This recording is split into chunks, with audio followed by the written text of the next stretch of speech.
Bonjour à toutes, bonjour à tous. Nous sommes très heureux de vous retrouver ce dimanche matin dans Sagesse bouddhiste pour la première partie de notre entretien avec sa sainteté Karmapa Trinley Dorje.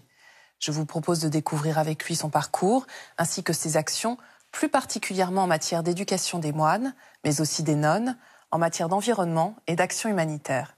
Je vous laisse découvrir cette rencontre que nous avons pu réaliser à Karma Mingyurling, un magnifique site au cœur des Alpes, l'été dernier.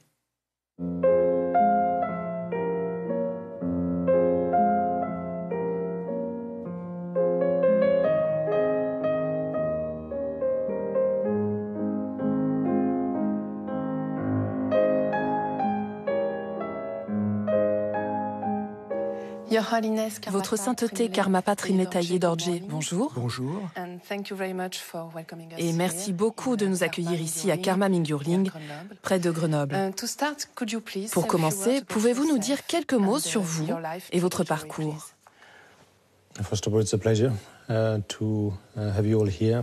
Tout d'abord, c'est un plaisir de vous recevoir ici.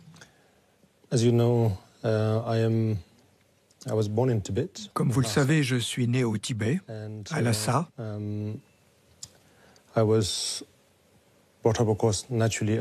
Et j'ai reçu tout simplement une éducation bouddhiste.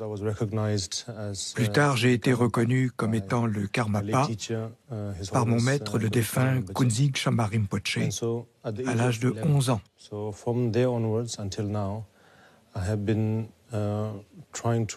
Depuis cet âge-là et jusqu'à présent, j'essaie à la fois d'étudier et de partager tout ce que j'ai pu comprendre du Bouddha Dharma, c'est-à-dire du bouddhisme, et plus particulièrement l'enseignement de la lignée Kagyu. Depuis toutes ces années, j'ai essayé de partager mes connaissances, et c'est aussi pour cette raison que je suis en France actuellement. Vous vivez aujourd'hui en Inde, où vous avez notamment créé un institut d'études bouddhiques. L'éducation des moines est un aspect très important pour vous. Pouvez-vous nous dire pour quelles raisons? Le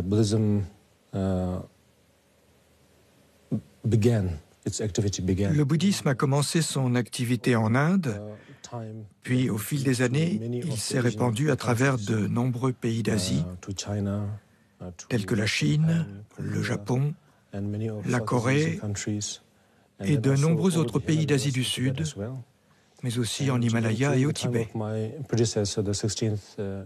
Du temps de mon prédécesseur, le 16e Karmapa, pendant cette période-là, on peut dire que le karma, ou que les conditions, étaient réunies pour que le bouddhisme se répande à nouveau en Inde. Et à partir de là, il s'est étendu plus largement et s'est implanté également en Europe.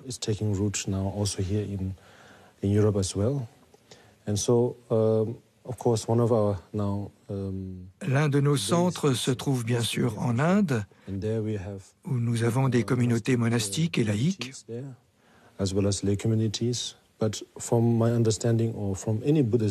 Mais de mon point de vue, ou du point de vue de tout bouddhiste, la communauté monastique est très importante.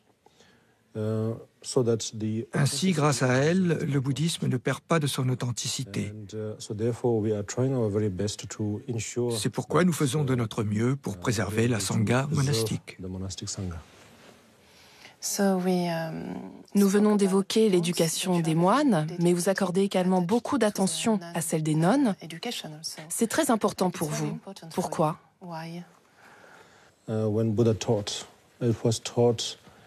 Lorsque le Bouddha enseigna pour la première fois, ce fut probablement un enseignement inhabituel par rapport à celui que l'on trouvait dans d'autres religions.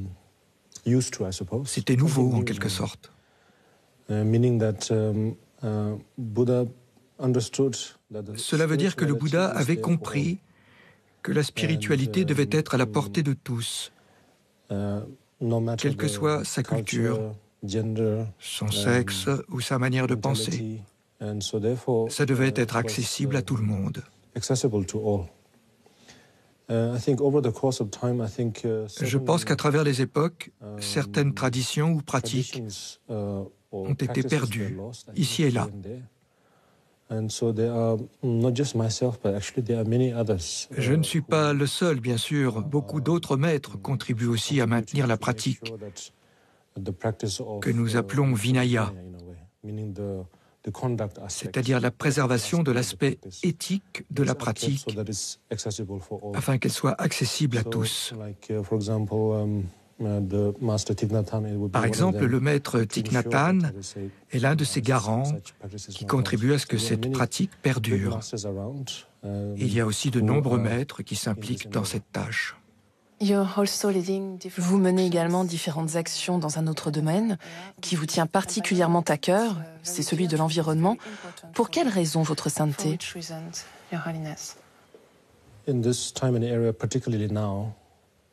Je pense que de nos jours, et plus particulièrement maintenant, il y a une réelle prise de conscience de l'environnement. Nous sommes tous concernés. J'y vois là un aspect bénéfique et en même temps, je crois pouvoir y contribuer à travers le Bouddha Dharma, la spiritualité que je comprends et que je pratique. Ceci complète l'action de protéger l'environnement. Il faut comprendre que le cœur de l'environnement, ou disons l'environnement intérieur, est très important.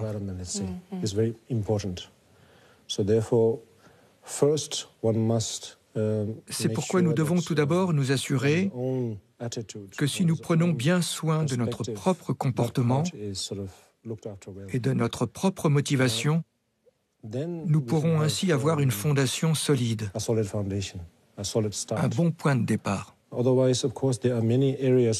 Sans cela, bien qu'il y ait beaucoup à faire, nous ne saurons pas vraiment par où commencer.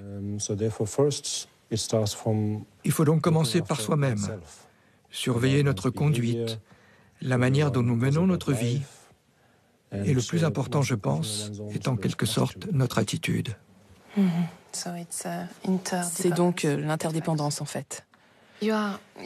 Alors, votre particularité également, c'est que vous êtes à la croisée de l'Orient et de l'Occident. Qu'est-ce que cela vous apporte?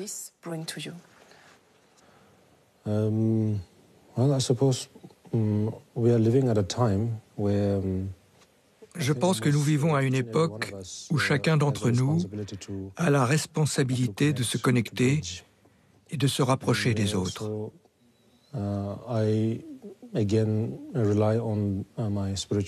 Je m'appuie là aussi sur ma spiritualité, sur le bouddhisme bien sûr, afin de transmettre ce que j'ai compris et ce dont j'ai fait l'expérience. La pratique de la compassion et la pratique de la sagesse qui n'ont aucune barrière.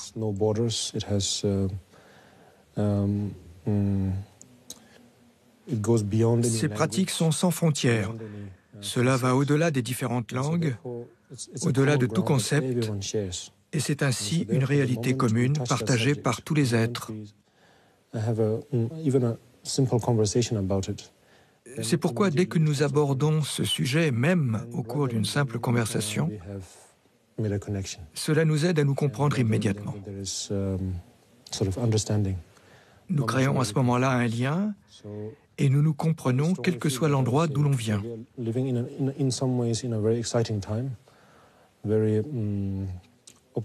Je crois profondément que nous vivons d'une certaine manière à une époque passionnante, un moment où nous pouvons nous réunir et réaliser quelle est notre réalité.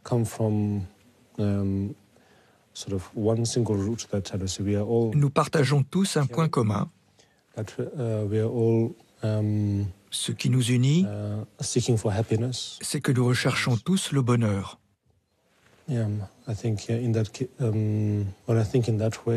Et lorsque j'y pense, à chaque instant, cela prend réellement du sens. Mais pensez-vous que le fait que vous apparteniez à ces deux mondes, l'Orient et l'Occident, influence votre propre enseignement?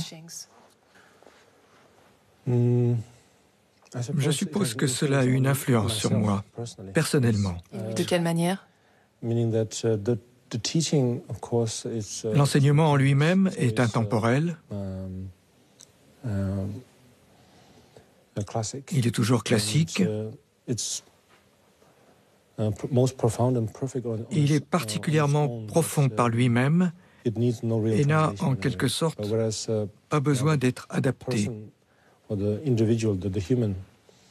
L'individu, la personne ou l'être humain, en revanche, peut être influencé par les différences culturelles, les différences de motivation et sa manière de vivre.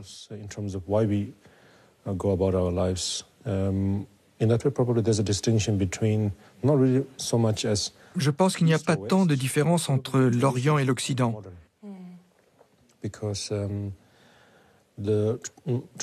Mais plutôt une différence entre le monde moderne et le monde traditionnel.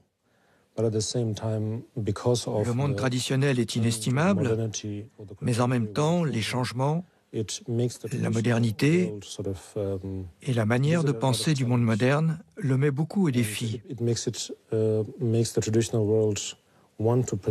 Ceci pousse ce monde traditionnel à vouloir conserver ses traditions, mais parfois cela le rend d'un autre côté un peu trop défensif.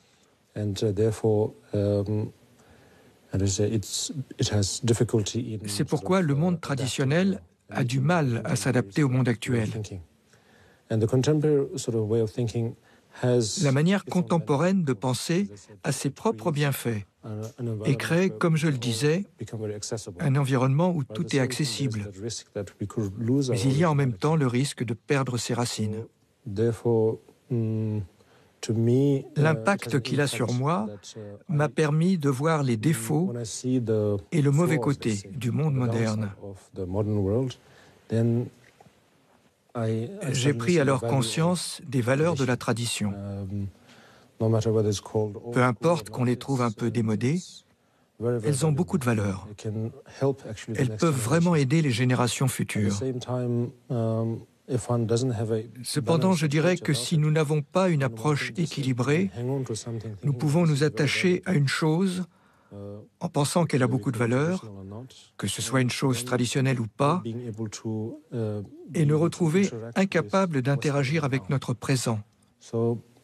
Je ne peux pas dire si l'impact sur moi est positif ou négatif, mais c'est en tout cas une expérience enrichissante.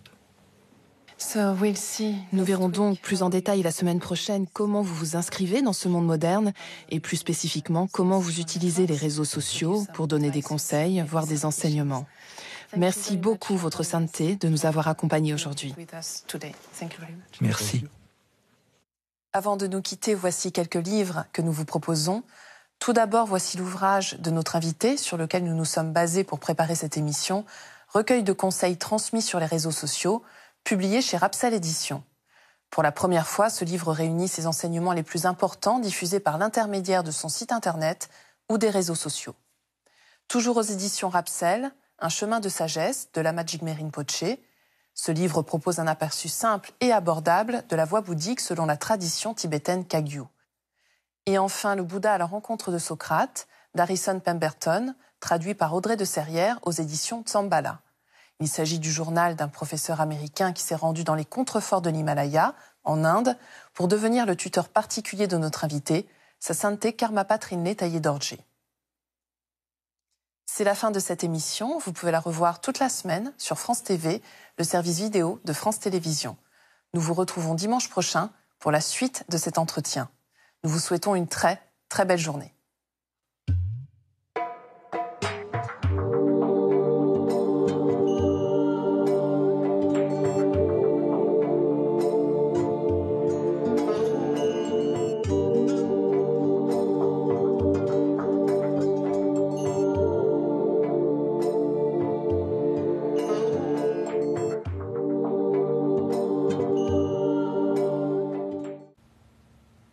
Aujourd'hui, on considère qu'il y a